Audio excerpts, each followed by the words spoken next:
Major funding for this program was provided by the Annenberg CPB project.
Kepler's second law, an imaginary line from the sun to a planet, sweeps out equal areas in equal times.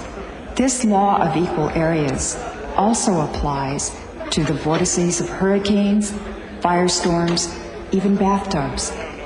And at the center of this swirling motion is the law of the conservation of angular momentum. In the 16th and 17th centuries, that brilliant reawakening known as the Renaissance came to an end. And Europe turned its attention to a lively debate on the finer points of Christian theology. That period, known as the Reformation and Counter-Reformation, culminated in the bloody 30 Years' War. During that time, three giants walked the earth. In the long run of history, they would turn out to be more important than all of the bishops and kings put together. Their names were Galileo Galilei, Johannes Kepler, and Tycho Brahe. Galileo, of course, we've already met. I'll tell you more about Brahe later. The time now has come to speak of Johannes Kepler.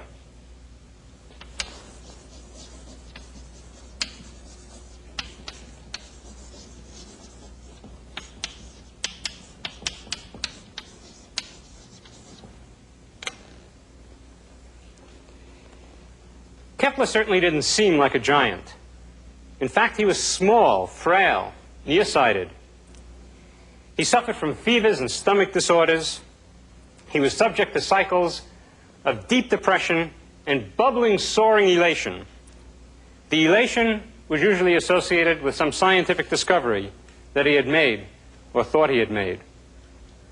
He was also rigorously honest. For example, he described his own mother as being garrulous and bad-tempered, and his first wife as being fat, confused, and simple-minded.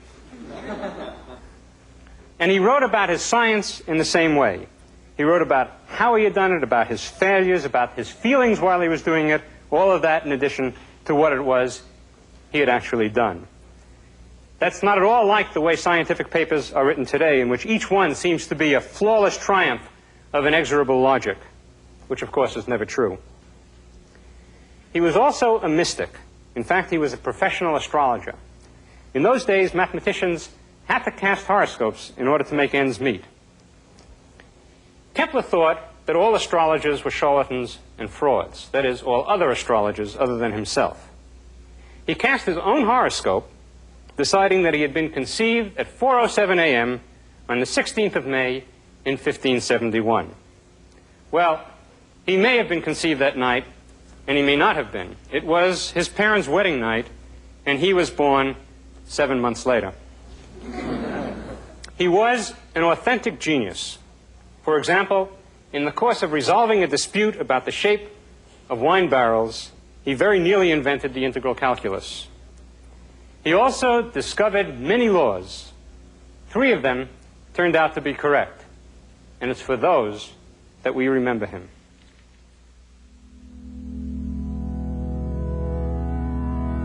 One of Johannes Kepler's 3 laws, the second, reveals a most beguiling and pervasive principle of nature. a principle that explains the shape of galaxies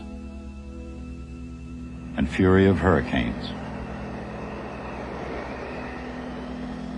and even those comparatively calm whirlpools in the family bath.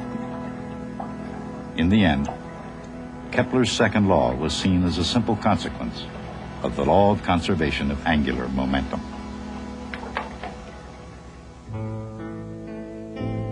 But in the beginning, his idea was viewed as a way around a body of Greek knowledge cast in stone, an outrage against the accepted anatomy of the universe.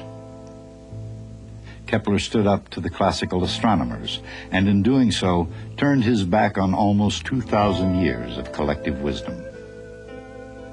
Astronomy, even before medicine, was practiced as the first physical science. In ancient China and Greece, in Babylon, in Alexandria around the birth of Christ,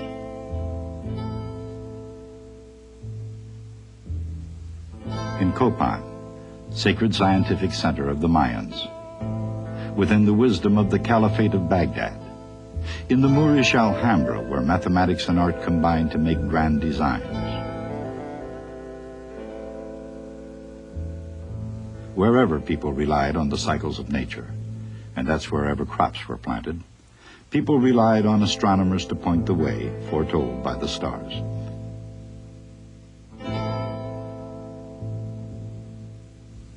The more astronomers knew about the heavens, the more effective they were on Earth. So they attempted to reproduce heaven on Earth, a model of the universe that duplicated the star-filled configuration they'd observed night after night for ages.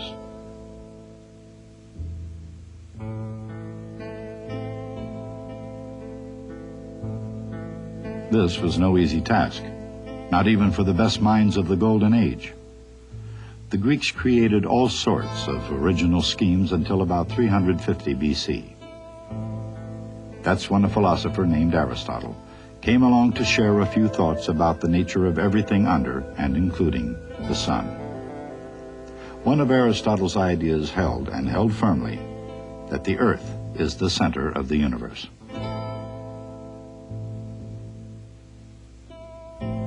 He also convincingly argued that all heavenly bodies move in perfect uniform circles. They really don't. Therefore, to draw the planetary motions along Aristotelian lines, astronomers had to recreate a cosmos of complicated circles, moving around on top of other complicated circles. This roundabout system of epicycles was bizarre, complex to the point of being almost incomprehensible. But it saved the appearances, which was scientific double talk to justify fitting round pegs into square holes. And besides that, in many practical ways, it actually worked. For example, it more or less predicted the positions of stars and planets.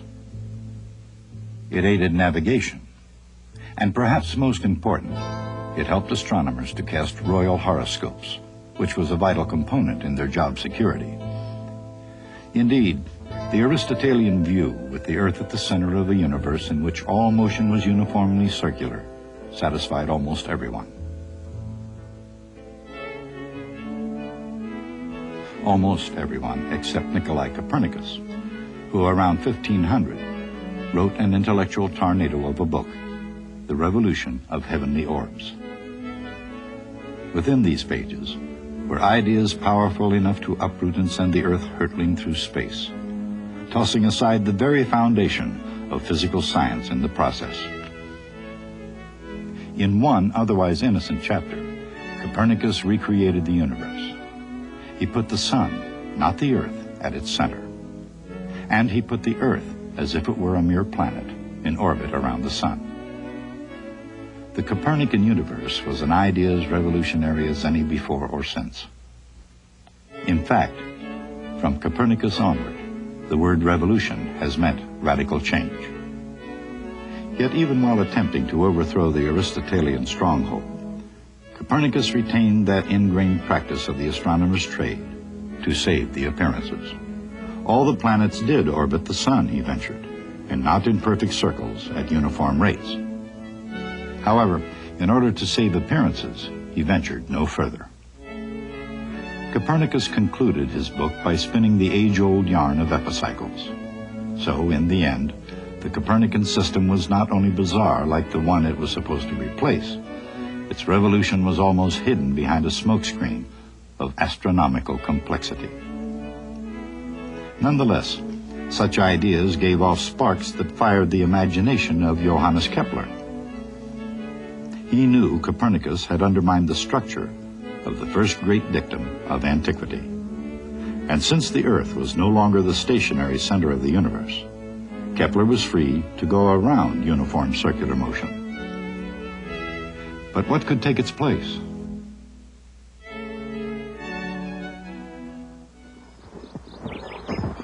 Answering that question took the better and the worst part of Kepler's life, a journey with calculations that stretched from one end of Europe to the other.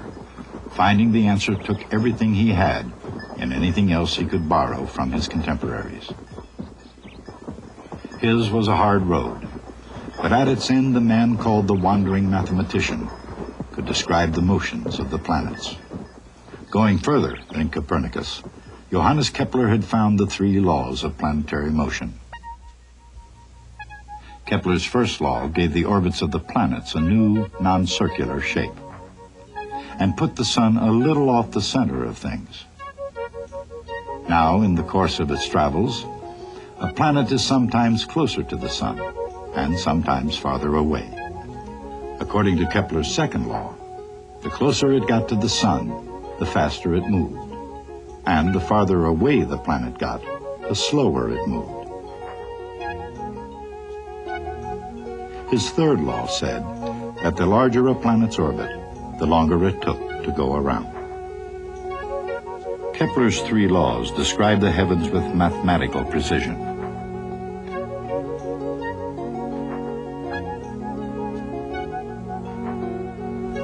At the same time, his principles are at work closer to home. Kepler's second law explains why even the most playful water spirals down the drain in a very strict manner. Going round and round, circling faster and faster, the water finally ruptures and forms a hole in the center, a whirlpool scientists call the vortex. Not every vortex remains so calm or within human reach. An upwelling of air, moving at first in gentle circles, can twist itself into an awesome vortex, the hurricane.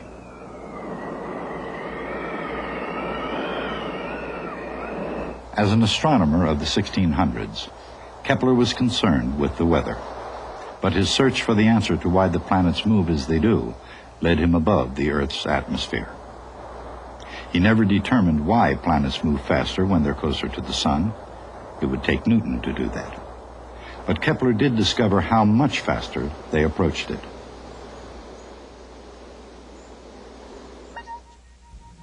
As a planet moves around the sun, the vector from sun to planet sweeps out equal areas in equal times. When the planet's far from the sun, moving slowly, it sweeps out an area in a certain time. When it's closer to the sun, moving faster, it sweeps out the same area in the same amount of time. In 2 sweeping gestures, that's Kepler's second law.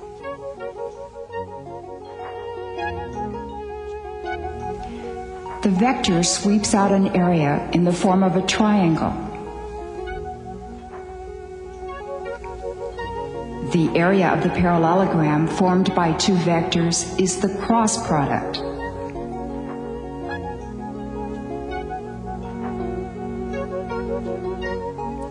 The area of the triangle is just half that. Turn this into a derivative, and the result is the rate of change of the area vector. dA dt is equal to 1/2 r cross v, a constant, the same in all parts of the planet's orbit. Kepler's law of equal areas doesn't apply only to orbiting planets. Here, each drop will obey the same law. The water seems calm, still, motionless. But due to the Earth's rotation, among other reasons, water in any container constantly circulates. And sometimes, circulating water has an increasingly amazing effect. At first, it drains nice and smoothly. But flowing inward, the water begins to circle around the drain, and just like Kepler's planets, it sweeps out equal areas in equal times. At the same time, but unlike the planets, the water moves in smaller and smaller circles, faster and faster until its vortex develops, and the whirlpool remains the center of attention until all the water's gone. Once the vortex gets going, it's hard to stop. Circulating or rotating objects, a planet, water, even an ice skater, all obey the same basic law. It's not the law of equal areas, which is a related but incidental consequence of a deeper law of nature. It's the law of the conservation of angular momentum. What is angular momentum, and how does it work? The conservation of ordinary momentum comes directly from Newton's law. Force equals rate of change of momentum. If there's no force, the momentum doesn't change. It's constant.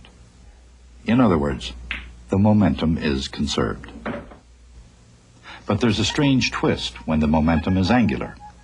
Even if there is a force applied to a body, something may still be zero. And something is equal to zero. Not the force, but the twist.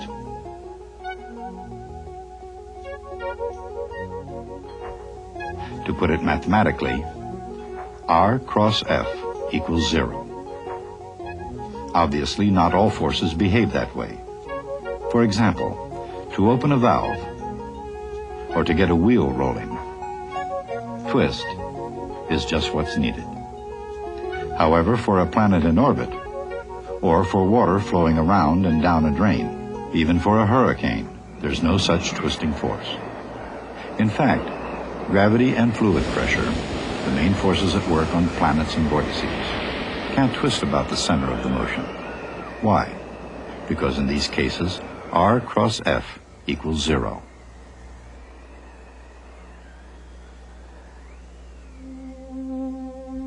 When force is zero, momentum is conserved.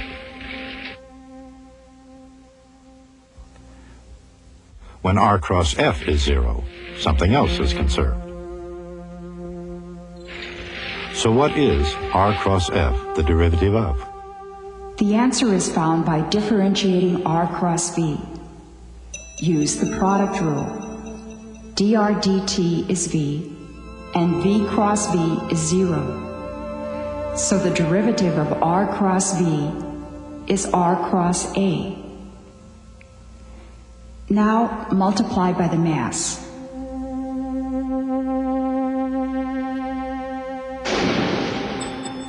L is m times R cross V. If R cross F is zero, the quantity L is conserved. L is called the angular momentum. R cross F, the twisting force, is called torque. For example, a planet in orbit has no torque. It conserves angular momentum. That's why Kepler's second law is true. According to the law of inertia, a body moving in a straight line will continue at constant speed unless a force is applied to it. In a similar way, a spinning body rotates in the same direction unless a twist or torque is applied. This is the essence of the law of conservation of angular momentum.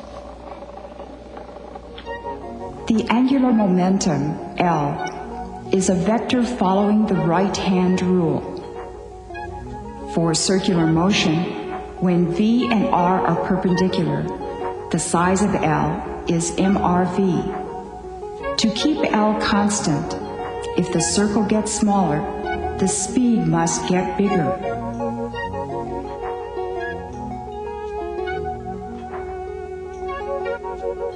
The same basic rule explains Kepler's second law.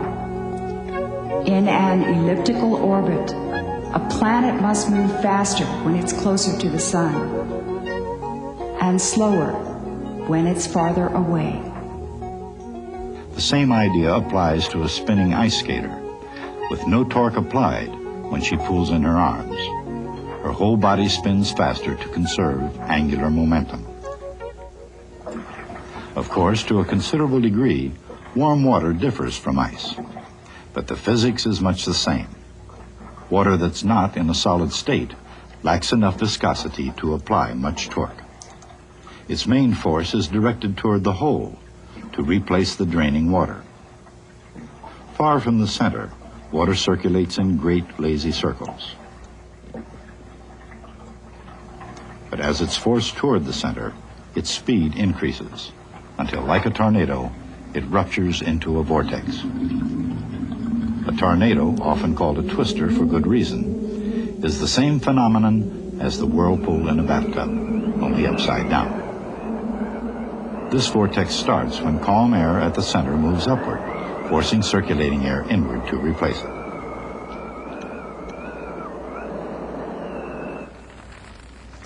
Sometimes the upwelling occurs because of fire. When a vortex develops, it's called a firestorm, literally a hurricane of fire. It wasn't Mrs. O'Leary's cow that caused Chicago's razing devastation in 1871. It was the vortex of her firestorm. And as victims under fire learned during the Second World War, once firestorms get started, they're held to stop. Seemingly, they last forever. The red spot of Jupiter is an enormous hurricane, and that one's raged at least since 1610. Galileo was the first to view it, as well as Jupiter's moons, orbiting in a plane. Likewise, the rings of Saturn are satellites on a plane surrounding a central body. The structure of the entire solar system is built along the same lines. Beyond that, many galaxies share the basic shape of a flat disk around a globular center. In the structure of the universe, why is this disk shape so pervasive? Probably because of the conservation of angular momentum. Picture a galaxy starting out as an enormous spherical glob, a massive slow rotation of matter, of protostars and debris and cosmic dust. Picture each bit of matter attracted by the gravity of all the matter inside, and piece by piece, condensing toward a point in the center. As the particles move inward, they pick up speed, whipping around faster and faster rather than falling to the center. They're in orbit, and they continue in orbit forever. That's the way angular momentum helps to design the universe. In 1562, there was a major conjunction of the superior planets. This event was watched with bated breath by a world steeped in astrology. It turned out that the old astronomical tables were a few days off in predicting when the event would occur, and the new Copernican tables were even worse. All of this had a stunning effect on a young Danish aristocrat. His name was Tycho Brahe.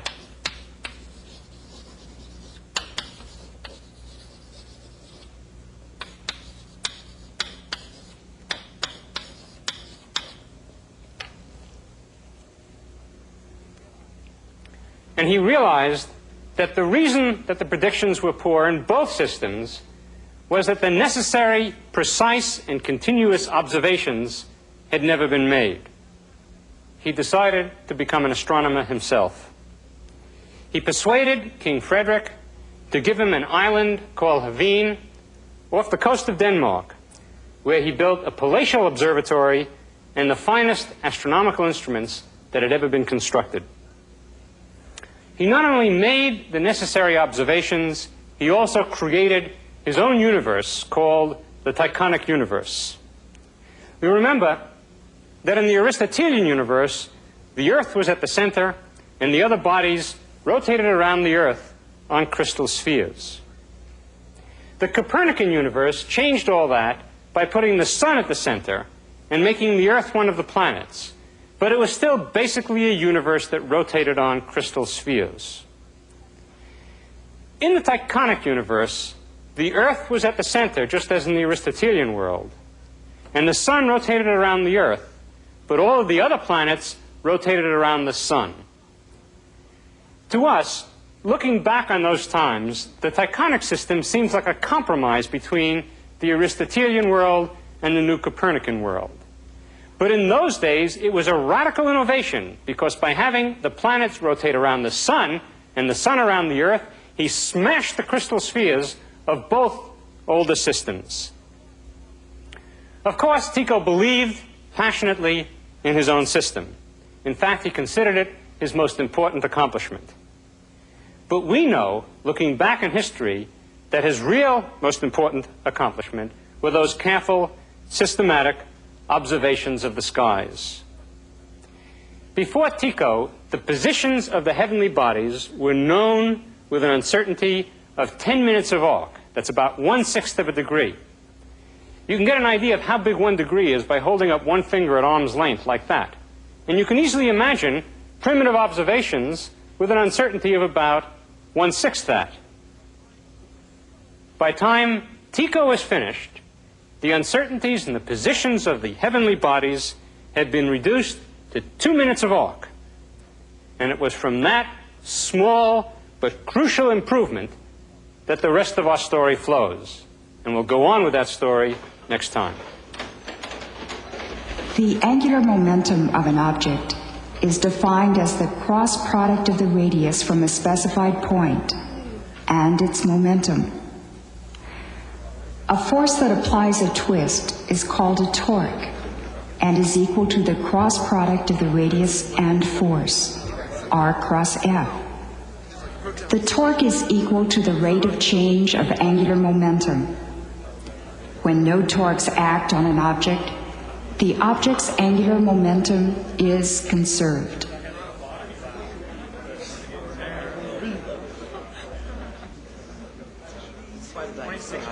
Emotions, right? 26 weeks.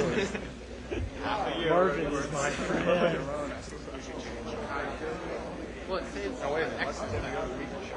yeah, unfortunately. It's not good to be out there. Sure it is. You come back late.